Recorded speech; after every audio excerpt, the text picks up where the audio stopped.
Lloyd is a young boy whose entire village was destroyed as collateral damage in the fight against the Demon Lord. You can tell by the look on his eyes that he has clearly seen some crazy trauma-inducing stuff, and when Merlin finds him standing there, she feels guilty because it was her carelessness that led to this destruction. To atone for her mistake, she decides to take Lloyd in and give him a new home with her. And while he's living with her, she also decides to train him in the ways of magic. The first spell she tries teaching Lloyd is the Flame spell, and her teaching method basically involves showing Lloyd the spell for approximately 3 seconds, and then telling him you won't get dinner today if he can't replicate the spell on his own. Against all odds, by evening time, Lloyd finally manages to create a small flame in his hand, but when he shows it to Merlin, instead of being supportive, she calls his fire pumy and singes his eyebrows with a wall of flame for not doing it well enough. But she does let him have dinner since he learned the spell. The next day, Merlin switches training subjects and tells Lloyd he will be learning water magic today. She gives him a small demonstration and swipes her foot across the ground, creating a small spout of water. She then asks Lloyd to do the same, but after trying it, all he is able to do is make the ground a little wet, and he seems pretty proud of himself, but Merlin isn't impressed. So she pours a ton of water on Lloyd to show him what real water magic looks like. As time goes on, Lloyd's training continues with him doing his best to learn spells and Merlin punishing him for not doing it well enough. But as it turns out, her training methods are actually really effective because by winter time, Lloyd's skill with magic has improved so much that he can now create a snow sculpture of Merlin with the wave of a finger. It was a thoughtful gesture and Merlin does appreciate it, but she doesn't want to break character. So she takes control of the snow sculpture and grabs Lloyd with it while making it 30 feet tall to show him what real snow manipulation looks like. The snow then crumbles and Lloyd falls to the ground, but the two of them have a good understanding of each other by this point, so as soon as he digs himself out of the snow, he tells Merlin he will work harder on his magic and she smiles in acknowledgement. More time goes by, and one morning, Merlin is laying on her couch with a massive hangover because she drank too much last night. Lloyd goes to check on her and asks if she's alright, but Merlin tells him she feels absolutely terrible. Lloyd wants to help, so he puts his hand on her forehead and activates his white magic to help her recover from her hangover, and after a few seconds, Merlin suddenly feels a lot better. She sits upright and hugs Lloyd while thanking him for healing her. But now that she's back on her feet, she says it's time for them to get back to his magic training. So she drags Lloyd outside again. Things go on like this for years, but one day Merlin receives a book in the mail that has her very concerned. Just then, Lloyd knocks on her door to tell her that dinner is ready, so she tells him she's coming and starts putting the book away. However, as she is doing so, she accidentally drops the book in front of Lloyd, so he bends down to pick it up, and as soon as his hands touch the book, all sorts of information floods his mind in an instant. Lloyd passes out from the sudden data dump, and when Merlin realizes what happened, she's astonished because Lloyd has the qualities of the Chosen One. She takes Lloyd to bed for now, but if he really is the Chosen One, then she can't let him make the same mistakes she did.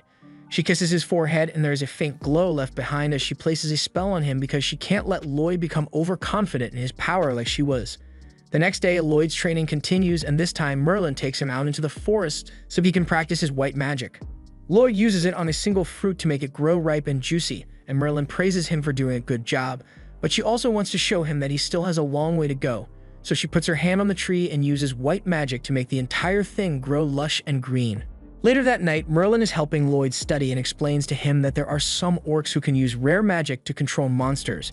While reading, Lloyd notices something called ancient magic, but as soon as he mentions it, Merlin's mood shifts and she tells him he doesn't need to learn ancient magic. Some of Merlin's other lessons include learning how to summon your magic staff as quickly as possible, but since Lloyd didn't do it fast enough, she knocks him over with her own staff. She then tells Lloyd that he must never neglect his training, no matter how powerful he may become, and Lloyd promises to always remain diligent. The next lesson involves learning about magic stones, so Merlin explains that they are a crystallized form of magic, and its power can turn surrounding objects into magic stones as well. A few years go by, and one day during one of Merlin's lessons, she takes Lloyd out into the middle of nowhere, gives him a knife, and tells him he has to survive in this forest and make it home on his own. She then skedaddles before Lloyd can make any objections, so he really is stuck out here now. And as soon as Merlin is gone, a white wolf walks into view and immediately attacks Lloyd. Lloyd runs for his life and ends up crawling up a tree to hide from the wolf. He doesn't think magic from a white mage like him would be enough to defeat a monster like that, so his only option is to run home while avoiding any and all monster encounters. But with that said, when he uses magic to scan the area so he can figure out which direction to go, he discovers that he's really far from home right now. He has no choice but to start slowly making his way through the forest, and when night falls, he spends his time studying his spells to make as many improvements as possible. Several days go by like this, and at one point, Lloyd accidentally steps on a twig that alerts a giant spider to his presence. Lloyd starts panicking and immediately runs in the opposite direction, while using a haste spell to boost his speed enough to outrun the spider. Eventually, he manages to make it home in one piece, but he collapses from exhaustion right outside the door, and when Merlin sees him, she is really proud of him for making it back on his own. A few more years go by, and one day, while Lloyd is busy cleaning, he notices a book on Merlin's desk about a town. So he asks her if he can borrow the book out of curiosity, and she tells him he can have it. By this point, Lloyd has pretty much completed his training, so he doesn't have to deal with Merlin's constant lessons anymore, but now, every other day, she drags him off to help her develop new magic because Lloyd's talent for spell development is great, and he's glad she's treating him as an equal now. But he hasn't gotten any sleep in the past week because Merlin keeps making him stay up all night for the sake of magic research. He's starting to get sick of all the constant pressure, and he is still really curious about what town life is like, so he eventually makes a drastic decision. The next morning, Merlin heads up to Lloyd's room to ask for his help on some more magic research. But to her surprise, he is nowhere to be found, and judging by the book on his desk, she has a good idea of where he went. Meanwhile, Lloyd has just arrived in the town, and as he is walking through the streets, he is amazed by how busy everyone is. Since this is the first time he has ever been in a town, once he buys a piece of bread, he runs out of money entirely, so he realizes he needs to find a job soon. And as luck would have it, an adventurer recruitment poster blows straight into his face, so Lloyd decides to sign up for the position. All the while, a mysterious man has been following Lloyd, and he seems rather intrigued by Lloyd's choice. After Lloyd signs up to join the adventurer's party, he heads to the top of the castle with his new party to fight a giant cyclops. The leader of the party, Alan, asks the healer, Sheena, to heal him. But right when Sheena is about to do so, Lloyd casts his refined stat buff magic, so everyone feels better than ever. However, none of them realize that Lloyd was the one behind it since he didn't say anything. After the buff, the archer shoots the Cyclops' eye, and the knight blocks one of its punches, and she is honestly shocked by how easy it was. However, Alan doesn't question his sudden boost in strength at all and proceeds to one-shot the Cyclops, while completely convinced that he did it on his own. But the knight seems to have noticed that Lloyd had something to do with their sudden increase in power. Anyway, now that the Cyclops has been taken care of, the party rides back into town, and Alan is being hailed as a hero because the Cyclops is apparently so hard to beat that no one else in town was able to do it. As expected, the reward for defeating the Cyclops was huge, but Alan only gives Lloyd 5 coins and says the low pay is because he's only a new D-rank adventurer. Lloyd accepts the money and doesn't complain, but when Alan suggests a toast to the party's victory, Lloyd excuses himself because he doesn't want to be involved. The party's mage gets offended that Lloyd doesn't want to drink with them, but Alan tells her it's fine since they can always hire another white mage, and it's not like he contributed much to the party's performance anyway. Meanwhile, back at Merlin's house, the man who was watching Lloyd earlier shows up, and Merlin asks him if he has any updates on Lloyd. Will tells her that Lloyd arrived in the town and has just joined the hero party, and Merlin is relieved to hear that Lloyd is safe. She figured it was about time for him to venture out on his own and experience the world, and as long as he doesn't become arrogant like she did when she was younger, she thinks he will be okay. Will asks her if she still has regrets about what happened that day, and Merlin's lips curl in self-hatred as she remembers her mistake. Back then, the Demon Lord was willing to self-destruct to seize the magic book, something that Merlin failed to anticipate. As a result, an entire village was nuked, killing everyone nearby in an instant, including Merlin. Fortunately, her party member, Sybil, was able to use powerful ancient magic to revive everyone who died to the Demon Lord's explosion, but it cost him his life, and Merlin has been blaming herself for it ever since. Back to Lloyd's adventures, he is still part of the hero party. Every time Alan or the others are struggling in combat, he always casts buffs on them to make their battles easier. Thanks to him, they have a near-perfect victory record, and everyone is always performing at top capacity, but none of them realize how much Lloyd is carrying the team. Later that night, Rihanna is reading up on defense when Alan stumbles into her room to see what she's up to. She tells him she's just curious about something, since the impact of monsters' attacks on her shield hasn't been as hard lately, and she doesn't understand why. Alan admits that he has been feeling it a lot stronger lately too, but he assumes it's just his natural talent at work. However, Rena reminds him that he hasn't been training much recently, so there's no reason for him to have suddenly gotten stronger. Meanwhile, out in the forest that night, a group of guards are finishing their nightly patrols when all of a sudden, one of them screams out in pain. The other looks up and sees this giant golem standing over him. And in that moment, he realizes that he's really going to die because of a minimum wage job. The next morning, the guard captain meets with Alan to ask for his help. He explains that the guards that were on night patrol yesterday were killed in brutal fashion. Alan immediately accepts the request since he thinks it should be easy enough to defeat a golem. Later that day, they head to the site of the attack, and thanks to Lloyd's tracking magic, they are able to locate the golem in a cave behind the waterfall. Since Lloyd is still supporting everyone, they are able to easily defeat the golem, but there's a demon nearby who creates another one from the rocks on the ceiling. Lloyd takes a closer look at the demon and realizes is using a staff with a magic stone to control the golem, and magic stones are very dangerous, so he needs to take charge and act quickly before anything goes wrong. He casts an accuracy buff spell and orders Lulu to fire an arrow at the demon. Lulu is a bit surprised by Lloyd's sudden order, especially since the demon is hiding behind a wall, but she does it anyway and her arrow somehow manages to connect. Lloyd then orders Mia to teleport the staff over to him, and as soon as she does so, Lloyd casts a spell to seal its power. Alan is getting pissed by the fact that Lloyd is ordering the others around when he's supposed to be the leader, so he tries to assert his dominance by charging in to deliver the final blow on the golem. Lloyd doesn't want to let him die, so he casts a speed boost spell on himself and runs forward to push Alan out of the way before the golem could squish his head. However, Alan doesn't even acknowledge the fact that Lloyd just saved his life and yells at him for getting in his way. Alan then proceeds to finish the golem off, and when everyone gets back to town, he fires Lloyd for getting on his nerves. He also accuses him of slacking off and never doing anything to help the team, and because of all the years of Merlin telling him his skills weren't good enough, Lloyd naturally believes he must be the problem here. He agrees to leave the party without much of a fuss, and over the next few days, he tries to find a new party to join, but it's really difficult since most parties are already full and white mages aren't in high demand. However, as luck would have it, a girl named Yui happens to really need a white mage, so as soon as she finds Lloyd, she grabs his hand and begs him to join her party. Yui drags Lloyd off to meet her party members, and they are surprised that she's back so soon. They assume she wasn't able to find a new white mage for their party since it'd be practically impossible to find one on such short notice, but to their surprise, Yui points to Lloyd and says he will be joining their party. There's just one problem with that though. Yui dragged Lloyd here without explaining anything to him, so he never agreed to join their party in the first place.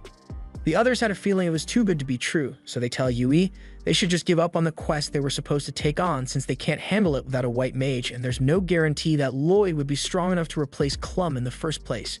Everyone seems to agree that taking the quests as they are now is too risky, but Yui doesn't want to let their client down because she really needs help. Lloyd doesn't know all the details here, but he can tell that the quest is important, so he asks if they can just let some other party handle it instead. However, they tell him that there's no one else available to do it.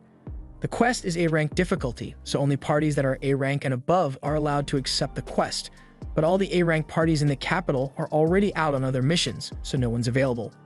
Yui's party is S-rank, so they meet the requirements for the mission, but since their usual white mage is gone, they would need to find a replacement. Unfortunately, according to the guild's rules, parties are only allowed to work with people who are registered as official members, so they can't just borrow a white mage from another party, and finding one who is unaffiliated on such short notice is pretty much impossible.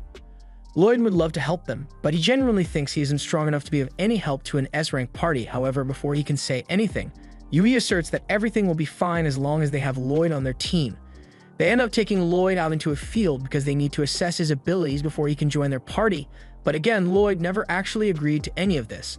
They end up taking him out into a field and Yui asks Lloyd to give them a demonstration of his power, but he is worried that his abilities will probably be disappointing to them since they are S-ranked just like his master. Dagus tells Yui that it's not fair to put Lloyd on the spot like that and ask him to display his power, but if she's going to hold a test, she should at least specify what spell she wants him to use. Dagus has a point, so Yui tells Lloyd that he needs to cast enchantment magic on all of them, but Lloyd is shocked because that sounds way too easy to be an S-rank party test. Just to confirm, he asks her if she really just wants him to cast enhancement magic on everyone here, and Yui tells him he's right, but she wants him to cast it on all of them at once.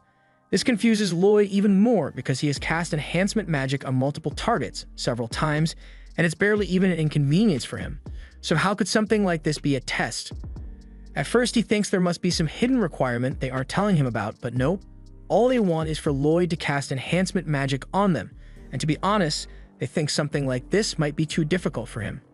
They ask Lloyd if he can do it, and Lloyd says he can, but he still doesn't really understand why the test is so easy. He summons his staff and proceeds to cast the enhancement magic, but Yui is more focused on the fact that he just summoned a staff out of nowhere. She asks Lloyd where he got that, so he explains that it was just some basic storage magic, so it's not a big deal. More importantly, he wants to know what Yui thinks of the enhancement magic he cast on her. Yui hadn't even realized that Lloyd had cast any magic, but now that she thinks about it, she does feel a bit stronger than normal. The others can feel the effects as well, but it seems different from normal enhancement magic for some reason, so Yui takes out her sword to do a little test. She takes a practice swing at a tree, and even though she didn't intend to, she effortlessly slices through the tree in one swing. She can hardly believe what she just did, but Lloyd thinks it's normal for the enhancements he cast. Yui and the others were only expecting him to cast strength enhancements, but he thought that was too easy, so they also cast defense, speed, mana, and vitality buffs on them as well. The others are in utter disbelief after seeing what Lloyd is capable of, so they just stand there for a second and stare at him. Lloyd misinterprets their silence for disappointment, so he assumes he must have messed up somehow. He apologizes for wasting their time since they obviously don't want a white mage like him in their party, but before he could leave, Yui calls him back because she can't let someone as talented as him go. She also wants to learn more about Lloyd, so she asks him some questions, and she eventually finds out that Lloyd was previously part of the hero party. Yui thinks it's a really big deal since the hero party is well known throughout the kingdom, but Lloyd says he was fired for apparently lacking power, so he doesn't think he was very useful to them.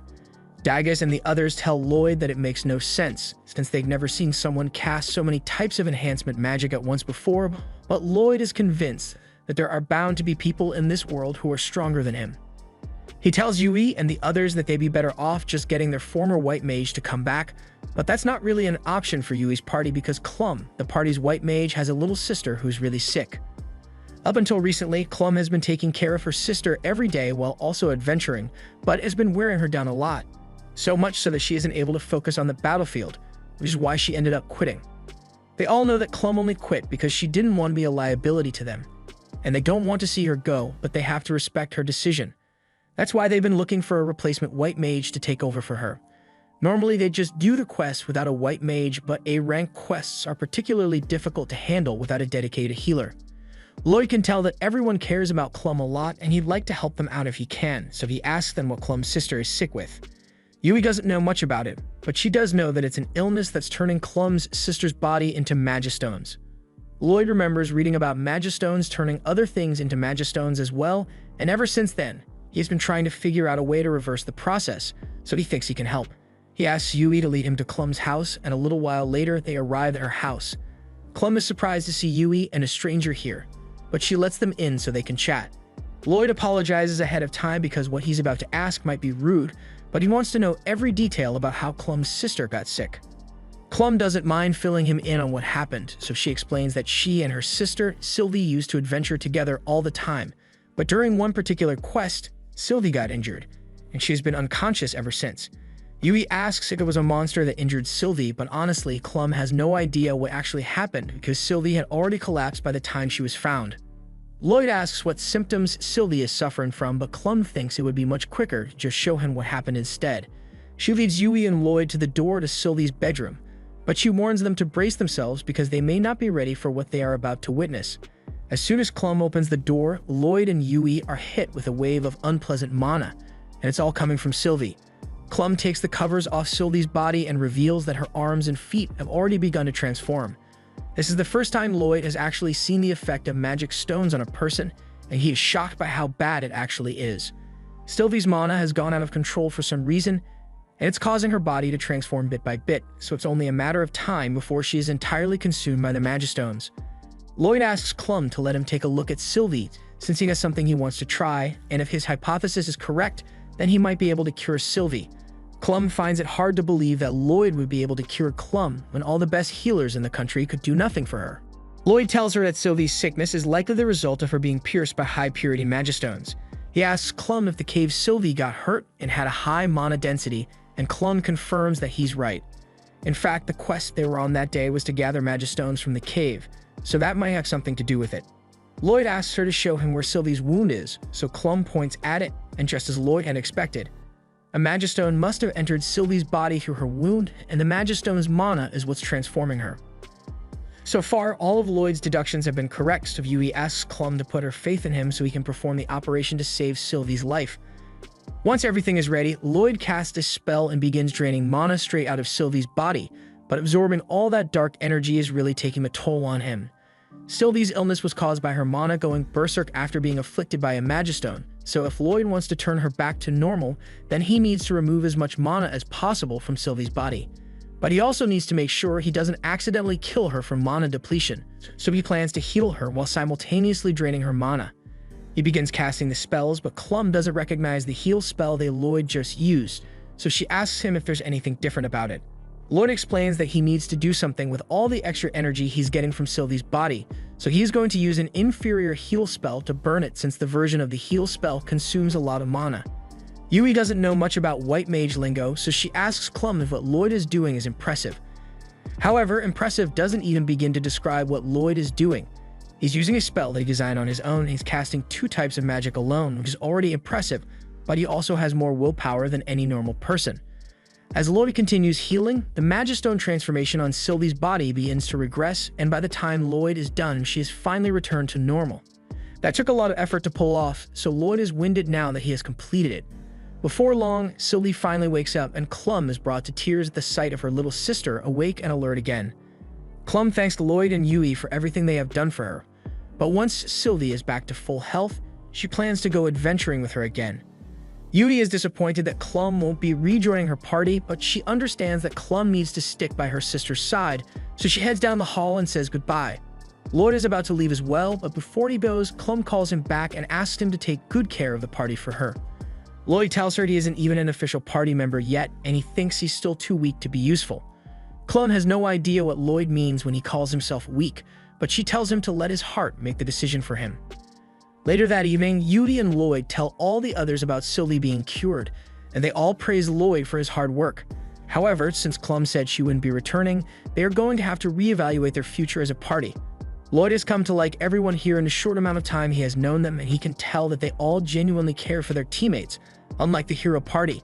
He nervously asks them if they'd still want to accept him as their healer, and everyone was kind of hoping he would eventually agree to join them, so this is really good news for their party. To celebrate Lloyd officially joining their party, Yui tells him he can eat as much as he wants tonight because they'll cover the bill, and that's the nicest thing anyone has done for Lloyd since he came to this city. He digs in and starts devouring plate after plate of food because it tastes incredible to him. But the others don't understand why he's praising the food so much because this is pretty average for the city. Lloyd can't believe such complex flavors are considered average here, and it makes him start to question the food he ate as a child. The others ask what kind of food Lloyd used to eat, so he explains that he just ate whatever mushrooms or herbs his master grew in the garden with some meat hunted from the forest. But his master had the cooking skills of someone who considers salt spicy, so the food she made was always bland. Yui asks Lloyd to tell them what kind of person his master is because cooking skills aside, if she was able to teach Lloyd such impressive magic, then she must be amazing. Stilika asks if Lloyd's master is a white mage like him, but Lloyd never really thought to ask before he left home, so he isn't sure. But if he had a guess, then he'd say she's a combat-oriented mage with how often she caused explosions. Silica is surprised that Lloyd's master was able to teach him white magic even though she isn't a white mage, and if possible, Silica says she would like to train under Lloyd's master as well. But Lloyd immediately shuts her down and says she's much better off not meeting his master. After all the pain he had to suffer during Merlin's training, he wouldn't wish such torment on even his worst enemy. But that's not to say that he doesn't like his master. She was strict with her lessons, but she was also very kind at times, so he knows she cares about him. After their celebratory meal, Yui reminds everyone that they still need to come up with a strategy for their mission, but before that, they should probably explain the details of the quest to Lloyd.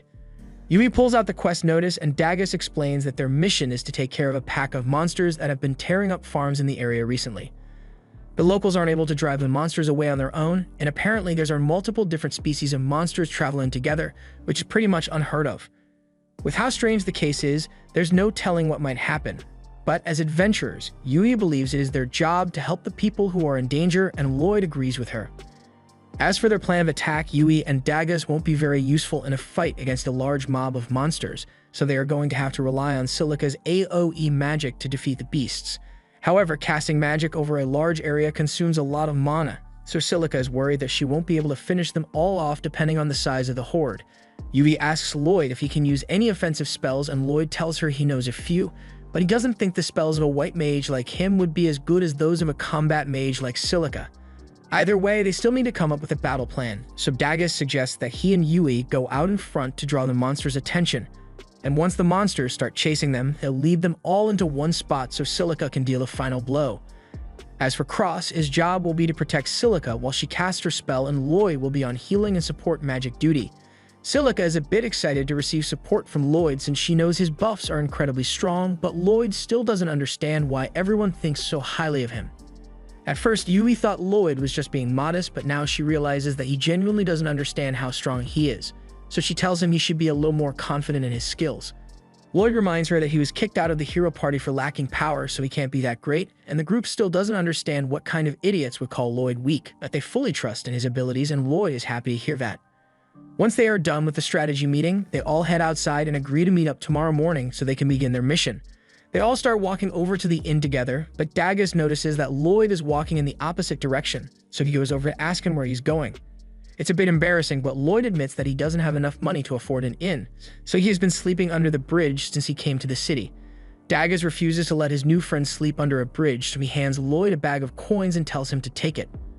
Lloyd tries to turn down the offer since he doesn't want to accept free money, but Dagus tells him he should just think of this as a short-term loan, and can just pay it back once he gets his share of the reward money for the mission. Lloyd is extremely thankful, so he promises to work hard to pay off the loan, and Dagus tells him to hurry up and come to the inn already. That night, Lloyd sleeps in a bed for the first time in a while, and he is unbelievably grateful, and his teammates are such nice people. The next morning, Lloyd and the others gather outside Yui's house in preparation for the mission, and once Yui is ready, she comes out to join them. However, when she sees everyone standing there with no bags, she is confused since missions like these require a lot of luggage. The others explain that Lloyd actually helped them out and used his storage magic to hold all their bags, and they wouldn't have to carry them. Lloyd offers to do the same for Yui, and once her bag has been stored, she thanks him for the help because carrying those bags always makes traveling so difficult. Lloyd says he can teach them how to use storage magic if they want since it's not that complex, but the others had no idea it was even possible for normal people like them to do. Lloyd explains that everyone is born with at least a little bit of mana, so it should be possible to learn storage magic, although it takes a lot of practice to increase the storage capacity of your spell. But even if their storage space won't be as large as Lloyd, it'd still be useful to learn, so they ask Lloyd to teach them, and he says he'd be happy to. A little while later, they begin their journey, and while traveling through the plains, they eventually come across the border to the nation of demons. The demons have been laying low for now, so things are fairly peaceful, but who knows when they might try to conquer this continent again. Meanwhile, out in the forest, there is a cloaked man performing some clearly evil voodoo, and it's definitely going to cause some problems later on. Lloyd and the others eventually make it to their first checkpoint for the trip, and they got here a lot earlier than they expected, so they plan to set up camp near the water. Lloyd pulls all the camp gear out of his storage, and everyone begins working together to set up the tents and prepare a fireplace for nighttime. It takes a while, and by the time they are done, Yui is all sweaty from the hard work. She asks Dagus if she can go take a bath in the river now, but Dagus says there's still a lot of work to be done because Yui needs to gather the firewood for tonight's dinner. However, Lloyd says he's willing to gather the firewood for Yui, so she thanks him and grabs Silica and drags her off so they can take a bath together. A little while later, Lloyd is out in the forest collecting dry wood, and once he's got enough, he prepares to head back to camp, but just then, he hears a scream coming from the water nearby. Yui and Silica were taking a bath just like they said they would, but they weren't expecting to run into a basilisk in the water here. To make matters worse, they are both currently unarmed, so if Lloyd doesn't do something soon, then they are going to be eaten. He slides down the cliffside and launches a small fireball to get the monster's attention, and while it is distracted, he tells Yui and Silica to swim over to the shore. He then pulls their weapons out of storage and throws it to them, while simultaneously casting strengthening magic on them, and now that they are ready to fight, Yui jumps up and slices one of the basilisk's heads off in one swing. Silica then yells for Lloyd and Yui to take cover, because she's about to cast a fireball, so they both jump out of the way and Silica launches a blast that incinerates the rest of the basilisk in one hit. Silica is shocked by how much firepower she just produced since she has never been able to do that before, and Lloyd failed to mention that he cast a buff spell on her earlier, so Silica has no idea what happened. Also, at one point, Yui's towel falls off her body right in front of Lloyd, but she'd rather not talk about it. Back at camp to take her mind off it, Lloyd decides to start teaching everyone how to use storage magic, and he basically tells them they need to use their hands to open a hole in space so they can store their stuff. It's nowhere near as easy as Lloyd made it sound, but they decide to give it a try anyway. Unsurprisingly, none of them are able to make it work, and Lloyd thinks it's because he's a bad teacher, but Daggers assures him that his explanations were perfect. It's just going to take a while for them to figure it out since they are beginners. Just then, Silica comes up with the bright idea of chanting storage, and when she does, her storage space actually opens up, so the others realize the mistake they made. They had been trying to cast the spell silently, since that's what Lloyd always does, but they aren't Lloyd. They all try doing it with incantations this time, and eventually, they are all able to get their storage spaces to work, although they still need a bit of practice. Later that night, after everyone has had dinner, Lloyd is sitting by the fire when Yui comes over to talk to him. She tells Lloyd she wants to thank him for joining the party, but Lloyd says there's no need since he was looking for a party to join anyway. Yui still feels a bit guilty because she did kind of pressure him into it, but Lloyd knows she was only being pushy because she was eager to get this quest done. Speaking of which, Lloyd asks her why she is so personally invested in this quest, because he thinks it's strange when she has no connection to the area that's under attack. Yui explains that it reminds her of her hometown because when she was a child, her village was attacked by monsters. She was the sole survivor of the incident, and it left her with lifelong trauma, so she can't just stand by while the same thing happens to another village. Just then, Lloyd hears a strange sound nearby, so he tells Yui to go wake the others up because they need to move. A few moments later, a large group of average-sized spiders come marching through the forest, and at first the group manages to stay hidden to avoid a confrontation. But then Yui accidentally steps on a twig, alerting all the spiders their presence. They'd all pull out their weapons and prepare for a fight, but almost immediately, one of the spiders manages to get a hold of Silica's wand and throws it up into a tree so she won't be able to cast any more attack spells. The situation is getting serious, so Lloyd takes charge and tells everyone he has a plan. First, he casts enhancement magic on everyone to make them stronger and sends Yui out to hold the spiders off, after which he asks Cross to go retrieve Silica's staff from the tree. Once the staff is back in Silica's hands, Lloyd instructs Silica and Cross to combine their attack to finish the spiders off. Lloyd's plan worked perfectly, and he is glad that everyone is safe, but he is worried he might have stepped out of line by yelling out orders like that. Lloyd apologizes for giving out orders when he's not the leader, but none of them care about that since Lloyd is knowledgeable, so his orders were actually really helpful. And to be honest, they'd appreciate it if he took over command next time they get themselves in a situation like that. The next morning, everyone packs up their camp gear, and after storing it all away, they get ready to continue their journey. However, Lloyd is lost in thought because he can't shake the feeling that their encounter with the spiders last night wasn't a coincidence. This was the end of episode 3. Subscribe to not miss the next part.